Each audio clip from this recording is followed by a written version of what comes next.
कल से खत्म हो रहा है कलयुग। 2026 से पहले जो जान लिया वही बच पाएगा।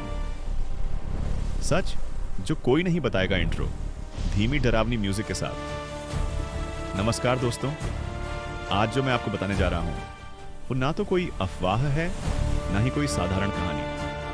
आज का ये वीडियो आपकी सोच, आपकी नींद और आपका नजरिया तीनों बदल सकता है, क्योंकि कल से कलयुग खत्म होने वाला है। 2026 से पहले धरती पर कुछ ऐसा होने वाला है जिसे कोई रोक नहीं सकता। क्या इंसान खुद अपने अंत की तरफ बढ़ रहा है? इस वीडियो को अंत तक जरूर देखना, क्योंकि जो आखिरी बात मैं बताने वाला हूं वो शायद आपकी जिंदगी बदल दे।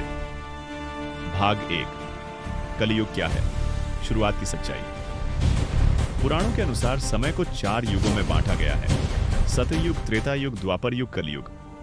कलयुग को सबसे अंधकारमय युग कहा गया है, जहां सत्य कमजोर होता है, धर्म दिखावा बन जाता है और इंसान अपने स्वार्थ में अंधा हो जाता है। ग्रंथों में लिखा है, जब मनुष्य भगवान को नहीं बल्कि स्वयं को भगवान समझने लगे, वही कलयुग की चरम सीमा होगी। और अब जरा सोचिए, आज की दुनिया कैसी है? युद्ध हर जगह, प्रकृति का विनाश रिश्तों में, स्वार्थ इंसान मशीन बनता जा रहा है। बच्चे संस्कार नहीं, स्क्रीन सीख रहे हैं। क्या यह संकेत नहीं है? भाग 2, 2026 को लेकर डर क्यों फैल रहा है? पिछले कुछ सालों में आपने देखा होगा, अचानक महामारी, भूकंप, बाढ़, आग, सूखा, आसमान से गिरती बर्फ और आग। वैज्ञानिकों की चेतावनी, धरती असंतुलन में है। कई प्राचीन ग्रंथों और ज्योतिषीय गणनाओं में कहा गया है कि 2025 से 2026 के बीच मानव सभ्यता एक बड़े मोड़ पर पहुंचेगी। कुछ इसे कहते हैं महाविनाश का संकेत, कुछ कहते हैं नया युग शुरू होगा और कुछ कहते हैं आत्माओं की परीक्षा होगी। पर असली सवाल यह है, क्या यह सब सच में होने वाला है या यह इंसान की बनाई हुई डर की कहानी है? भाग 3, असली खतरा क्या है? ध्यान से सुनिए। खतरा बाहर से नहीं है, खतरा अंदर से है। आज इंसान लालच में अंधा है, झूठ को सच बना रहा है, रिश्तों को उपयोग की चीज समझ रहा है और भगवान को सिर्फ डर के समय याद करता है। ग्रंथ कहते हैं, जब मानव अपनी आत्मा से कट जाएगा वही कलयुग का अंत होगा। मतलब दुनिया खत्म नहीं होगी, पर इंसानियत खत्म हो जाएगी।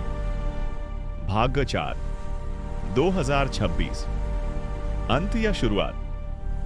कुछ विद्वानों का मानना है कि 2026 कोई विनाश नहीं लाएगा, बल्कि यह एक रीसेट पॉइंट होगा। जैसे कंप्यूटर को रीस्टार्ट किया जाता है, वैसे ही मानव चेतना को। जो लोग सच बोलेंगे, सही कर्म करेंगे, अहंकार छोड़ेंगे और दूसरों के लिए जिएंगे, वो इस बदलाव में आगे बढ़ेंगे। बाकी लोग अपने ही बनाए जाल में फंस जाएंगे। भाग 5, अब हमें क्या करना चाहिए? अगर आप ये वीडियो देख रहे हैं तो समझ लीजिए, ये संयोग नहीं है। आपको डरना नहीं है, आपको जागना है। करना सिर्फ ये है, किसी को धोखा मत दो, अपने माता पिता का सम्मान करो, प्रकृति को नुकसान मत पहुंचाओ, लालच कम करो और सबसे जरूरी, इंसान बनो।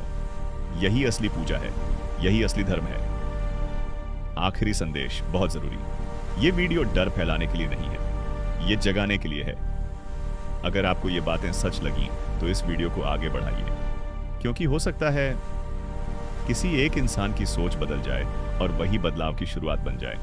अध्याय 1, कलयुग का चरम। पुराणों में कहा गया है कि कलयुग 4,32,000 वर्षों का होता है, लेकिन उसका सबसे भयावह समय अंत का अंतिम चरण होता है। उस समय धर्म केवल शब्दों में बचेगा, गुरु व्यापार करेंगे, शासक राक्षसों से भी अधिक क्रूर होंगे, माता पिता संतान से डरेंगे और संतान माता पिता को बोझ समझेगी। धन ही धर्म होगा, शक्ति ही न्याय होगी और सत्य एक मजाक बन जाएगा। मनुष्य चांद और मंगल पर पहुंचेगा, लेकिन अपने ही भीतर झांकना भूल जाएगा। प्रकृति चेतावनी देगी, भूकंप, बाढ़, महामारी, आग, अकाल, लेकिन मानव इसे भी सामान्य समाचार समझकर बदल देगा। और तब जब अधर्म अपनी पराकाष्ठा पर होगा, तब समय स्वयं हस्तक्षेप करेगा। अध्याय 2, समय का जागरण। शास्त्र कहते हैं, जब पृथ्वी पर धर्म का केवल एक अंश शेष रहेगा, तब विष्णु स्वयं अवतरित होंगे। लेकिन यह अवतार साधारण नहीं होगा। यह कोई राजा नहीं होगा, न कोई तपस्वी। यह होगा काल पुरुष का अवतरण। समय स्वयं मानव रूप धारण करेगा। आकाश में एक अद्भुत संकेत प्रकट होगा, एक नीला प्रकाश जो 7 दिनों तक पूरी पृथ्वी पर दिखाई देगा। लोग डरेंगे, वैज्ञानिक असफल होंगे, धर्मगुरु मौन हो जाएंगे और तभी जन्म होगा कल की अवतार का। अध्याय 3, कल की विनाश नहीं, शुद्धिकरण। कल्कि को अक्सर केवल विनाशकारी योद्धा समझा गया है, पर सत्य इससे कहीं अधिक गहरा है। कल्कि तलवार नहीं, सत्य लेकर आएंगे। घोड़ा केवल वाहन नहीं, समय का प्रतीक होगा। उनका उद्देश्य हत्या नहीं होगा, बल्कि चेतना का जागरण। वह उन लोगों को नहीं मारेंगे जो पापी हैं, बल्कि उन विचारों को नष्ट करेंगे जो मानवता को गुलाम बनाए हुए हैं। उनके आने से पहले धरती 3 दिन तक कांपेगी, समुद्र अपनी सीमाएं लांघेंगे, आकाश लाल हो जाएगा और मनुष्य पहली बार स्वयं से डरेगा। अध्याय 4, अंतिम युद्ध, भीतर और बाहर।